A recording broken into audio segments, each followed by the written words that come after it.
Radhe Radhe everyone. अभी अधिक मास चल रहा है और अधिक मास को मल मास या पुरुषोत्तम मास भी कहते हैं। इस मास में किए जाने वाले दान, तप, व्रत आदि का बहुत ज़्यादा फल मिलता है।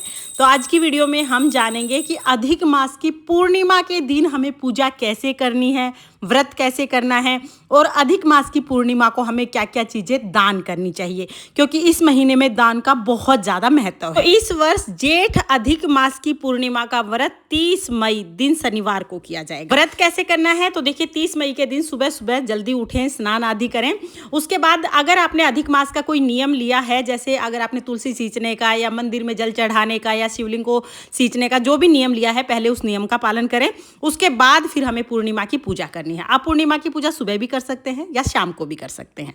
जब हम पूजा करेंगे तो पहले हम पंजीरी का प्रसाद बना लेंगे। इसमें आटे को भून के उसमें मीठा मिलाते हैं और फिर उसमें केले डाल लेते हैं। इस तरह से पंजीरी बन जाएगी। इसमें हम थोड़ा सा तुलसी दल डाल देंगे और साथ में ही दूध, दही, घी, शहद, शक्कर, पांचों चीज़ों को मिला के हम पंचामृत बना लेंगे। तो पहले हम प्रसाद तैयार कर लेंगे। प्रसाद कम ज़्यादा अपनी आवश्यकता के अनुसार आप बना सकते हैं।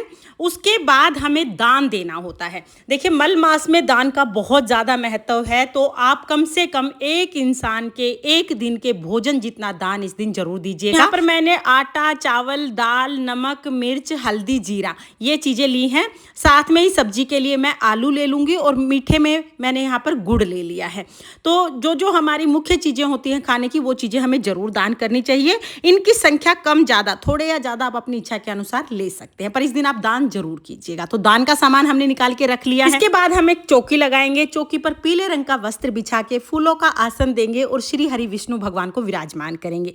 पूर्णिमा तिथि के दिन भगवान विष्णु के साथ साथ लक्ष्मी माता का भी पूजन जरूर किया जाता है। पूर्णिमा का व्रत पूजन करने से लक्ष्मी माता प्रसन्न होती हैं और घर में धन की बरकत होती है। यहाँ पर हमने लक्ष्मी जी को विराजमान कर लिया है। साथ में जब भी कोई पूजा करते हैं तो गणेश जी की पूजा जरूर होती है, तो हम गणेश जी को भी विराजमान करें। साथ ही अगर आपके पास लड्डू गोपाल जी की सेवा है तो लड्डू गोपाल जी को भी इस दिन आप स्नान करा के सफेद रंग के वस्त्र धारण कराएं और लड्डू गोपाल जी को भी आप पूजा में बिठा दीजिएगा। और अगर लड्डू गोपाल जी की सेवा आपके पास नहीं है तो ये पार्ट आप स्किप कर सकते हैं। तो इस तरह से हम चौकी लगा लेंगे। चौकी लगा के जल के छींटे लगाएंगे और सभी को भाव रूप में स्नान करा देंगे। फिर हम देसी घी का दीपक जला लेंगे। इसके बाद हम सबको तिलक लगाएंगे। तो देखिए, श्री हरि विष्णु भगवान को चंदन अति प्रिय है, तो पहले हम सभी को पीले चंदन से तिलक लगा देंगे। और माता लक्ष्मी का भी पूजन साथ में ही हो रहा है, तो चंदन के साथ साथ हम रोली का भी तिलक जरूर लगाएंगे। तो सभी को हम रोली का, चंदन का तिलक लगा देंगे। और तिलक लगाने के बाद फिर हम तिलक के ऊपर चावल समर्पित करेंगे। पूर्णिमा तिथि है, पूर्णिमा को चावल समर्पित कर सकते हैं। इसके साथ ही फिर वस्त्र के रूप में हम कलावा यानी मोली का धागा चढ़ाएंगे। लड्डू गोपाल जी और लक्ष्मी जी ने वस्त्र धारण कर रखे हैं, तो गणेश जी को और विष्णु भगवान को हम वस्त्र के रूप में मोली समर्पित कर देंगे। इसके बाद अगर आपके पास फूल हैं तो आप फूल समर्पित कर दीजिएगा। अगर फूल नहीं है तो कोई बात नहीं, बगैर फूल के भी पूजा कर सकते हैं। फिर हम एक लोटा जल चढ़ाएंगे। साथ में अब हमें भोग चढ़ाना है, तो गणेश जी के भोग में तुलसी नहीं डालनी। गणेश जी को बिना तुलसी के हम भोग चढ़ा देंगे। तो यहाँ पर जो प्रसाद हमने बनाया था वो हम भोग के रूप में चढ़ाएंगे और विष्णु भगवान को हम तुलसी युक्त भोग समर्पित करेंगे। तो यहाँ पर पंजीरी का और साथ में जो हमने पंचामृत बनाया था उसका भोग समर्पित कर देंगे। इसके साथ ही आप फलों का भोग भी समर्पित कर सकते हैं। केले का भोग या कोई भी ऋतु फल मिल जाए उसका भोग आप समर्पित कर दीजिए। इसके साथ ही जो दान के लिए हमने सामान निकाला था वो सारा सामान भी हम पूजा की चौकी के पास ही रख देंगे। और अपनी तरफ से कुछ दक्षिणा भी आप जरूर चढ़ा दीजिएगा, क्योंकि दक्षिणा पूजा में रही कमियों को पूरा करती है। इस तरह सारी चीजें चढ़ाने के बाद फिर हम कथा करेंगे। तो देखिए, वैसे आप चाहें तो पंडित से भी आप सत्यनारायण भगवान की कथा करा सकते हैं, लेकिन हर बार पंडित को बुलाना पॉसिबल नहीं हो पाता, तो आप स्वयं भी सत्यनारायण भगवान की कथा कर सकते हैं। तो इस तरह से सुबह या शाम जिस टाइम पर भी आप पूजा करेंगे उस टाइम पर आप कथा कर लीजिएगा। अभी हम कथा कहानी सुनते हैं तो खाली हाथ नहीं सुनते हैं। अपने हाथ में चावल या तो फूल लेकर आप सत्यनारायण भगवान की कथा करें। कथा का वीडियो आपको चैनल पर मिल जाएगा, लिंक मैं आपको डिस्क्रिप्शन में दे दूंगी। सर्वशास्त्र ज्ञाता सूत जी बोले, हे वैष्णव में पूज्य, अब मैं आपको उस श्रेष्ठ व्रत के विषय में बताता हूँ जिस व्रत को नारद जी ने श्री लक्ष्मी नारायण से पूछा था। सत्यनारायण भगवान की कथा सुनने के बाद जो फूल हमने हाथ में लिया था वो श्री हरि विष्णु भगवान के चरणों में समर्पित कर देंगे। इसके बाद फिर हम आरती करेंगे। तो देखिए, धूप दीप दिखाकर बहुत ही प्रेम पूर्वक हम आरती करेंगे। पहले गणेश जी की आरती करेंगे, फिर श्री हरि विष्णु भगवान की आरती बहुत ही प्रेम पूर्वक हम भगवान की आरती करेंगे। आरती करने के बाद हाथ जोड़कर पूजा में रही कमियों के लिए क्षमा याचना करेंगे और अपनी मनोकामनाओं को पूर्ण करने के लिए भगवान से प्रार्थना प्रार्थना करेंगे। उसके बाद अपने हाथ में थोड़ा सा जल लेके जो दान के लिए हमने चीज़ें ली थी उनके ऊपर से वार के हाथ जोड़ लेंगे, तो इनको मिनस देंगे।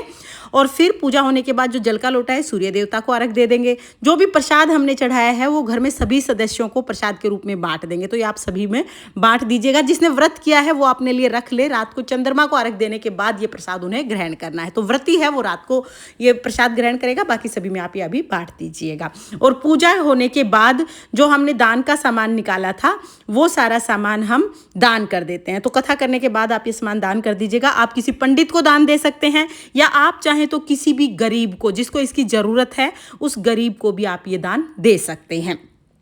इसके बाद शाम को जब चंद्रमा उदय होंगे तो हमें एक लोटा जल लेना है। जल में हम थोड़ा सा ये जो हमने प्रसाद बनाया है वो डालेंगे, थोड़ा जो पंचामृत है वो डालेंगे। पंचामृत अगर नहीं है तो फिर आप दूध डाल सकते हैं, और इस जल को हम चंद्रमा को अर्घ दे देंगे। तो इस तरह से रात को चंद्रमा को अर्घ देंगे और अर्घ देने के बाद खाना खा के हम अपना व्रत खोल लेंगे। तो इस तरह से हमें अधिक मास की पूर्णिमा का व्रत करना है। अधिक मास 3 वर्ष में आता है, और उस पे भी जेठ अधिक मास तो बहुत सालों बाद आता है। तो जेठ अधिक मास के दिन आप कुछ ना कुछ दान जरूर करें, क्योंकि इस दिन किया हुआ दान अनंत गुना होके हमें मिलता है। तो कम से कम अन्न जल का दान तो आप इस दिन जरूर कीजिएगा।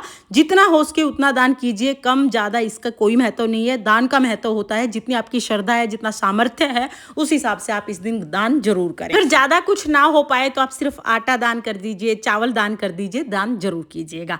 तो अधिक मास की पूर्णिमा की ये सरल पूजा विधि आपको कैसी लगी कमेंट करके जरूर बताना। और अगर ये वीडियो आपको पसंद आई हो तो प्लीज़ वीडियो को लाइक कर देना और चैनल को सब्सक्राइब कर लेना। राधे राधे।